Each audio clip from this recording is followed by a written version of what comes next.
Hello my dear friends, welcome to Lucky education. और आज हम देखेंगे क्लास 10th की biology chapter number 2 human system, और इसका लेक्चर नंबर 4 आज हम डिस्कस करने वाले हैं। और लेक्चर नंबर 4 में आज हम देखेंगे लोअर रेस्पिरेटरी सिस्टम के बारे में। तो लेक्चर नंबर 3 में मैंने अपर रेस्पिरेटरी सिस्टम के बारे में बताया था, और रेस्पिरेटरी सिस्टम से रिलेटेड मैंने बहुत सारी बेसिक जानकारी भी आपको पिछले वाले लेक्चर्स में बताई है। तो वो वाले लेक्चर्स आप ज़रूर देखें, ठीक है। कभी भी बीच में से स्टार्ट ना करें, अगर अच्छी तरह से समझना है और आपको आता है तो फिर कोई दिक्कत वाली बात है ही नहीं। तो ह्यूमन रेस्पिरेटरी सिस्टम हम पढ़ रहे हैं, इसके दो भाग हैं, एक अपर रेस्पिरेटरी सिस्टम और दूसरा है लोअर रेस्पिरेटरी सिस्टम। अपर में नोज, माउथ, फेरिंग्स, लैरिंग्स, ये अपर रेस्पिरेटरी सिस्टम का पार्ट है, और लोअर में trachea, bronchi, bronchioles, lungs, alveoli, ये किसका पार्ट है? लोअर रेस्पिरेटरी सिस्टम का पार्ट है। या फिर हम कह सकते हैं लोअर रेस्पिरेटरी सिस्टम में हम इनके बारे में पढ़ते हैं, ट्रैकिया, ब्रोंकाई, ब्रोंक्यूल्स, लंग्स और एल्वुलाई के बारे में, ठीक है। ओके, तो इसके बारे में स्टार्ट करेंगे तो ध्यान देना, यहाँ से अपना स्टार्ट होगा लोअर रेस्पिरेटरी सिस्टम। कहाँ से? ट्रैकिया से। फिर इसके बाद ये लंग्स दिखा रखे हैं यहाँ पर, लंग्स के बारे में जानेंगे। और ध्यान देना, लंग्स के अंदर ही पाया जाता है क्या? एल्वुलाई। लंग्स में ही ब्रोंकाई, ब्रोंक्यूल्स, ये भी लंग्स के अंदर ही होते हैं, ठीक है। ये कुछ अलग नहीं है, लंग्स में ही हम इनको पढ़ते हैं, ठीक है। सबसे पहले हम देखेंगे ट्रैकिया के बारे में। तो पहली बात तो ध्यान रखना, ट्रैकिया को हम एक नाम और दिया गया है, विंड पाइप। किसके नाम से जानते हैं? विंड पाइप के नाम से जानते हैं, या इसको हम बोलते हैं श्वास नली। जो मतलब सांस लेते हैं, ये वही है। गले में आप हाथ लगा के देखोगे तो जो छल्ले छल्ले से दिखाई देते हैं, जो रिंग सी दिखाई देती हैं सी शेप में, ऐसी जो रिंग दिखाई देंगी, यही क्या है? ट्रैकिया है, ठीक है। तो आप देख सकते हो गले में अपना हाथ लगा के, तो जो आपको रिंग्स ही दिखाई देंगी, ऊपर नीचे करोगे, और जब आप बोल रहे होते हो, जब हाथ लगाओगे तो वॉइस भी चेंज हो जाएगी, ठीक है। तो trachea is made up of cartilaginous rings. यहाँ पर कई सारी रिंग्स पाई जाती हैं, कार्टिलेज की बनी हुई होती हैं, और कई सारी रिंग्स होती हैं। और इन रिंग्स की शेप कैसी होती है? सी आकृति की होती हैं, ठीक है। ऐसे करके सी आकृति की क्या रहती हैं? ये रिंग्स रहती हैं पूरे के पूरे ट्रैकिया में। ये रिंग्स आपस में एक दूसरे के साथ मिली रहती हैं, ठीक है, आपस में मिली हुई रहती हैं। और ये जो है ट्रैकिया हमारा लगभग 5 सेंटीमीटर लॉन्ग ट्यूबुलर स्ट्रक्चर है, मतलब एक ट्यूब जैसा स्ट्रक्चर है, जिसकी लेंथ कितनी है? 5 सेंटीमीटर है। ये चीज़ भी आपको ध्यान रखनी है, ठीक है। ओके, यहाँ पे आप देखो तो ट्रैकिया के ऊपर आपको पता है लैरिंग्स है, और ट्रैकिया के नीचे यहाँ पर आपको पता है फिर लंग्स स्टार्ट हो जाएगा। इधर लेफ्ट ब्रोंकस, इधर राइट ब्रोंकस, ठीक है। और ये जो बीच वाला ये है अपना ट्रैकिया। रिंग्स क्यों पाई जाती हैं? ताकि ये मतलब विंड पाइप जो है कोलैप्स ना हो, या कभी मतलब ये ऑलवेज ओपन रहे, इसलिए इसमें क्या बनी रहती हैं? रिंग्स वाला स्ट्रक्चर पाया जाता है, ठीक है। अच्छा, दीज रिंग्स, ये जो रिंग्स होती है इसमें सी शेप की जो रिंग्स होती हैं, prevents trachea from collapsing and keep it always open, keep it open always. मतलब जो रिंग्स रहती हैं ये क्या करती हैं? तो ट्रैकिया को कोलैप्स नहीं होने देती। कोलैप्स मतलब इसको बंद नहीं होने देती हैं, ठीक है, ऑलवेज ओपन रखती हैं। ये सबसे बड़ा काम है किसका? रिंग्स का, जो किसके अंदर पाई जाती है? ट्रैकिया के अंदर पाई जाती हैं। Trachea joins larynx to bronchi. आप देखोगे तो ट्रैकिया दो चीज़ों के बीच में है, ऊपर है लैरिंग्स और नीचे है ब्रोंकाई, ठीक है। इनके बीच में मतलब इनको ज्वाइन करता है। Trachea divides into branches. Trachea फिर ऐसे डिवाइड हो जाएगा, ब्रांच में डिवाइड हो जाएगा। Each branch going into lungs, और प्रत्येक ब्रांच कहाँ पर जाती है? लंग्स में। तो एक तो डिवाइड हो जाएगा राइट की तरफ, और एक लेफ्ट की तरफ, और एक कहाँ पर जाती हैं? लंग्स में जाती हैं। These branches are called primary bronchi. इनको हम क्या बोलते हैं? प्राइमरी ब्रोंकाई के नाम से जानते हैं। The epithelium in trachea produces mucus which filter impurities from air. अब देखो ये जो ट्रैकिया है ना, ट्रैकिया, इसके अंदर की जो दीवार होती है उसमें क्या निकलता है? म्यूकस निकलता है। म्यूकस मैंने बताया था एक लिक्विड सा निकलता है, स्लिपरी लिक्विड सा निकलता है। अब जब हवा यहाँ पर पास करेगी ट्रैकिया के थ्रू, तो मान लो बाई चांस नोज में से भी अगर मान लो कुछ इम्प्योरिटी रह जाती है, तो वो इम्प्योरिटी क्या है? यहाँ पर जो लिक्विड निकल रहा है वो लिक्विड क्या कर लेता है? उसको ट्रैप कर लेता है, रोक लेता है, ठीक है। तो ध्यान देना, यहाँ पर जो ट्रैकिया होता है इसकी अंदर की जो दीवार होती हैं वहाँ पर एपिथेलियम टिश्यू पाए जाते हैं। एपिथेलियम टिश्यू हमने पढ़े हैं, मैं अभी बताऊंगा कितने टाइप्स के टिश्यू होते हैं। तो एपिथेलियम की एक लेयर पाई जाती है। एपिथेलियम क्या है? टिश्यूज है, और जो क्या प्रोड्यूस करती है? म्यूकस। और ये करेगा एयर में जो इम्प्योरिटीज उसको फिल्टर करता है ट्रैकिया। तो यहाँ पर भी फिल्ट्रेशन का जुगाड़ है। ये एक्स्ट्रा अपने सिलेबस का पार्ट नहीं है। तो टिश्यूज की अगर हम बात करें तो टिश्यूज क्या होते हैं? ग्रुप ऑफ सेल्स मिलकर क्या बनाती है? टिश्यू बनाती हैं। और जो ये एनिमल होते हैं, इंसान जो होते हैं, उसमें 4 टाइप के टिश्यू पाए जाते हैं, epithelial, connective tissue, nervous tissue, muscle tissue. ठीक है, तो अपनी जो स्किन है या जहाँ पे आउटर कवरिंग होती है, लेयर्स होती है, वहाँ पर epithelial, connective tissue, blood connective tissue है, नर्वस टिश्यू। अब जब हम नर्वस सिस्टम पढ़ेंगे तो वहाँ पर न्यूरॉन्स के बारे में पढ़ेंगे, तो वो क्या है, नर्वस टिश्यू है। और मसल टिश्यू मसल्स में पाए जाते हैं। ठीक है, ओके।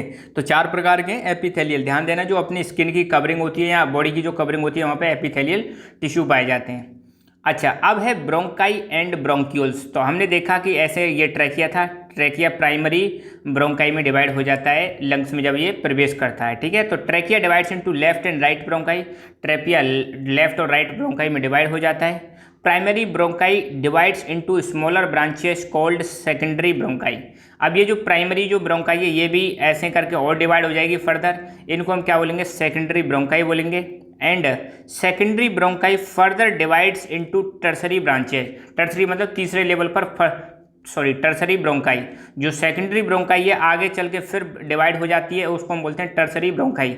जैसे ये लेफ्ट राइट है, ये क्या अपना ट्रैकिया है, ये होगी प्राइमरी, फिर इसमें भी ये सेकेंडरी, और फिर इसमें भी टर्सरी, और लास्ट में जो एंड है उसको हम बोलेंगे टर्मिनल। टर्मिनल का मतलब अंत। तो आप देखोगे तो मैं दिखाऊंगा लंग्स वाला स्ट्रक्चर दिखाऊंगा, जैसे अपने पेड़ देखा ना, पेड़ ट्री देखा होगा आपने, ट्री में ऐसे करके जो ब्रांचेज होती हैं, इसमें से एक निकल के आ गई, फिर इसमें से निकल के आ गई, फिर इसमें से निकल गई, ऐसे करके ब्रांचेज होती हैं। तो ऐसे ही यहाँ पर भी ब्रांचेज डिवाइड होती चली जाती हैं। तो सबसे पहले प्राइमरी ब्रोंकाई, वो डिवाइड होकर सेकेंडरी ब्रोंकाई में, फिर ये फर्दर डिवाइड होगी टर्सरी ब्रोंकाई, और ये भी जाके फिर छोटी छोटी ब्रोंक्यूल्स में डिवाइड हो जाती हैं, जिनको हम बोलते हैं टर्मिनल ब्रोंक्यूल्स। ठीक है, बहुत सिंपल है, कोई ज़्यादा दिक्कत नहीं है इसमें। टर्मिनल ब्रोंक्यूल्स जो होते हैं वहाँ पर एल्वियोलाई मिलेगा आपको। एल्वियोलाई मतलब ऐसा एक बैग जैसा स्ट्रक्चर मिलेगा, छोटे छोटे जो बैग होते हैं ना ऐसे करके, जहाँ पर एयर का एक्सचेंज होता है, ऐसा स्ट्रक्चर मिलेगा, अंगूर जैसे दिखेंगे, अभी मैं दिखाऊंगा। तो terminal bronchioles and in alveoli, जो एल्वियोलाई होते हैं वहाँ पर टर्मिनल ब्रोंक्यूल्स एंड हो जाते हैं। और जो O2 और CO2 का एक्सचेंज होता है, O2 और CO2 का जो एक्सचेंज होता है वो कहाँ पर होता है, एल्वियोलाई में। तो ये बहुत इंपॉर्टेंट है कि O2 और CO2 का एक्सचेंज, या हम कह सकते हैं गैसियस एक्सचेंज जो है वो कहाँ पर होता है, एल्वियोलाई के अंदर होता है। तो अब हम देखेंगे लंग्स के बारे में, फेफड़ों के बारे में। तो देखो बिल्कुल पेड़ की तरह ही है, ये अपना हो गया ट्रैकिया, ये प्राइमरी ब्रोंकस या ब्रोंकाई, और फिर ये अपना पूरा की पूरा ट्री बन गया। ठीक है, अब आपने देखा होगा पेड़ भी क्या करता है, आप पेड़ों में भी आपने देखा होगा फोटोसिंथेसिस होती है, जहाँ पर एनवायरनमेंट से CO2 लेते हैं, वो क्या देते हैं, O2। तो यहाँ पर भी एक फोटोसिंथेसिस तो नहीं हो रही, मगर गैसेस का क्या होता है, एक्सचेंज होता है लंग्स के अंदर, फेफड़ों के अंदर। ठीक है, तो लंग्स ये वाला हो गया। तो ये अपना हो गया एपिग्लोटिस। अच्छा, कमेंट करके बताओ what is the function of epiglottis, फिर लैरिंग्स, और फिर आपका ट्रैकिया, फिर यहाँ पे प्राइमरी ब्रोंकाई, और फिर ये फर्दर डिवाइड होगा सेकेंडरी, टर्सरी, फिर टर्मिनल्स। और लंग्स जिस कैविटी के अंदर पाए जाते हैं उस कैविटी को हम बोलते हैं प्लूरल कैविटी।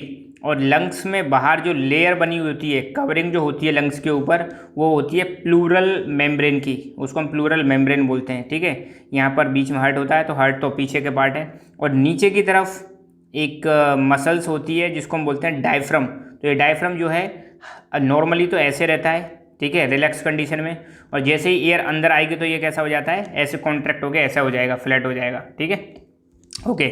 तो लंग्स के बारे में हम जानते हैं। तो लंग्स कैसे हमारे फ्लेक्सिबल हैं, सॉफ्ट हैं, और बलून लाइक स्ट्रक्चर हैं, बहुत ही फ्लेक्सिबल हैं, मतलब रिलैक्स होते हैं, कॉन्ट्रैक्ट होते हैं, इसलिए उनको फ्लेक्सिबल बोल रहे हैं, सॉफ्ट होते हैं और बैलून लाइक स्ट्रक्चर होते हैं। Lungs are made up of bronchi, bronchioles, alveoli and blood capillaries.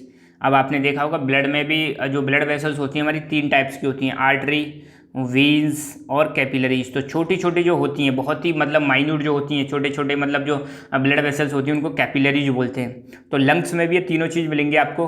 Lungs में आपको ब्रोंकाई मिलेगा, ब्रोंक्यूल्स मिलेंगे, और एल्वियोलाई, साथ के साथ में ब्लड कैपिलरीज मिलेंगी।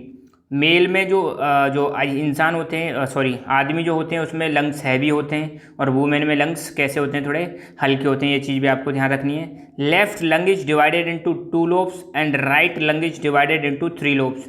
मतलब लेफ्ट वाला जो लंग है वो 2 हिस्सों में बटा होता है, और राइट वाला जो लंग है वो 3 हिस्सों में बटा हुआ होता है। तो यहाँ पर आप देख सकते हो, ये है अपना लेफ्ट लंग, इसमें 2 लोब होते हैं, एक अपर और लोअर। ये ऊपर वाले को हम सुपीरियर लोब बोलते हैं और नीचे वाले को इन्फीरियर लोब। तो लेफ्ट लंग 2 लोब में डिवाइडेड होता है, और राइट लंग 3 लोब में, सुपीरियर, मिडिल और इन्फीरियर, या इनको ऐसे बोल सकते हैं अपर, मिडिल और लोअर।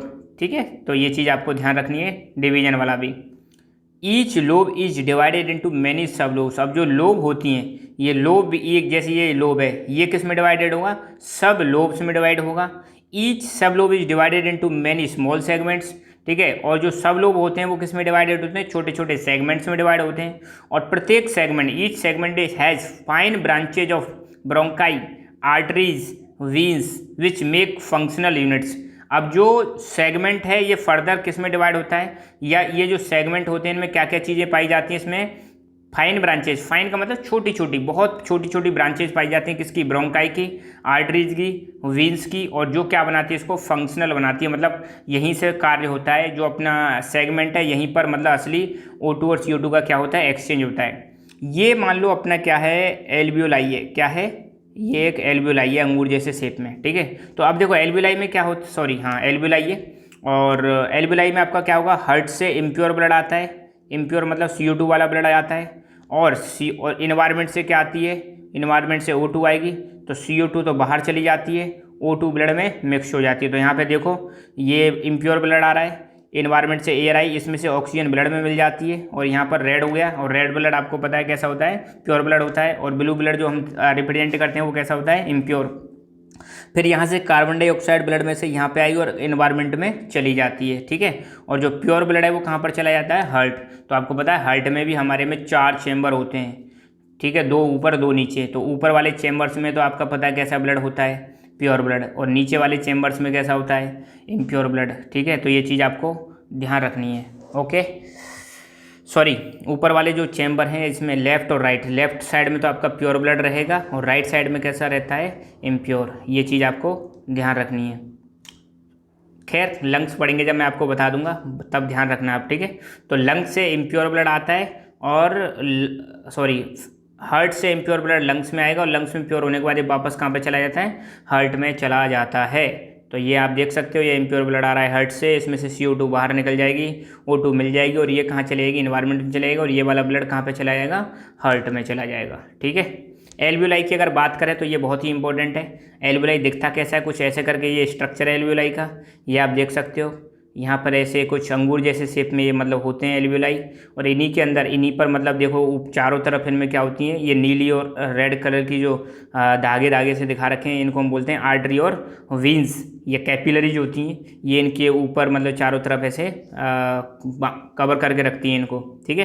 तो ये चीज़ ध्यान रखना, एल्वियोलाई जो है ये बहुत ही इंपॉर्टेंट है। यहीं पर क्या होता है, गैसियस एक्सचेंज होता है। तो each lung is made up of spongy tissues, spongy मतलब गदगदे से, मतलब जिनको दबा दो फिर वो अपनी पुरानी शेप में आ जाते हैं, ओल्ड शेप में आ जाते हैं, या स्टार्टिंग वाली पोजीशन में आ जाते हैं। तो each lung is made up of spongy tissues and contains many capillaries. प्रत्येक लंग में बहुत सारी कैपिलरीज पाई जाती हैं। कैपिलरीज क्या है, ब्लड वेसल्स हैं, ठीक है। About 30 million alveoli are found, मतलब लंग जो होते हैं हमारे उसमें कितनी एल्वियोलाई पाई जाती हैं, 30 मिलियन, मतलब 3 करोड़, कितनी करोड़, 3 करोड़ एल्वियोलाई पाई जाती हैं हमारे लंग्स में। सोचो 3 करोड़ कितना बड़ा नंबर है, ठीक है। Alveolus is lined by squamous epithelium, epithelium का भी एक टाइप है स्क्वेमस। तो जो ये आप देख रहे हो ये है आपका एल्वियोलाई, ठीक है। तो इसका अंदर जो ये मतलब जो थैलीसी है इसको हम एल्वियोलस भी बोल देते हैं। तो एल्वियोलस के अंदर एक लाइनिंग होती है, लाइन मतलब इसकी कवरिंग होती है। तो वो कवरिंग किसकी होती है, वो होती है squamous epithelium and blood capillaries, और इसके ऊपर क्या रहती हैं, ब्लड कैपिलरीज रहती हैं, इसको कवर करके रखती हैं। Exchange of gases takes place in alveoli, ये बहुत इंपॉर्टेंट है। गैसेस का जो एक्सचेंज है वो एल्वियोलाई के अंदर ही होता है। मैं दोबारा बता रहा हूँ, एल्वियोलाई स्पॉन्जी टिश्यूज होते हैं, इसमें कैपिलरीज भी पाई जाती हैं, और लगभग 30 मिलियन एल्वियोलाई पाई जाती हैं कहाँ पर, लंग्स में। और एल्वियोलस जो होता है, ये जो एल्वियोलस होता है इसमें जो अंदर लाइनिंग जो होती है, जिसकी जो दीवार रहती है वो किसकी लाइनिंग होती है, लाइनिंग मतलब कवरिंग जो होती है वो किसकी होती है, एपिथेलियम, स्क्वेमस एपिथेलियम। और इसमें क्या पाई जाती है, ब्लड कैपिलरीज भी पाई जाती हैं, ठीक है, क्योंकि ब्लड कौन लेके आएगा, कैपिलरीज ही लेके आएंगी, ठीक है। और गैसेस का एक्सचेंज भी कहाँ पर होता है, एल्वियोलाई के अंदर ही होता है। जैसे ये प्योर ब्लड आ रहा है और यहाँ से इम्प्योर ब्लड आ रहा है, और ये प्योर जा रहा है। तो इम्प्योर ब्लड आपको बताइए, ये RBC ब्लड लेके आ रही है, ये ब्लू दिखा रखी है, मतलब इसमें कार्बन डाइऑक्साइड है, ये रही कार्बन डाइऑक्साइड, ठीक है। और ये कार्बन डाइऑक्साइड फिर बाहर चली जाती है, ऑक्सीजन इसमें मिल जाती है, और RBC अब क्या लेके जाएंगी, प्योर ब्लड लेकर जाती हैं, ओके।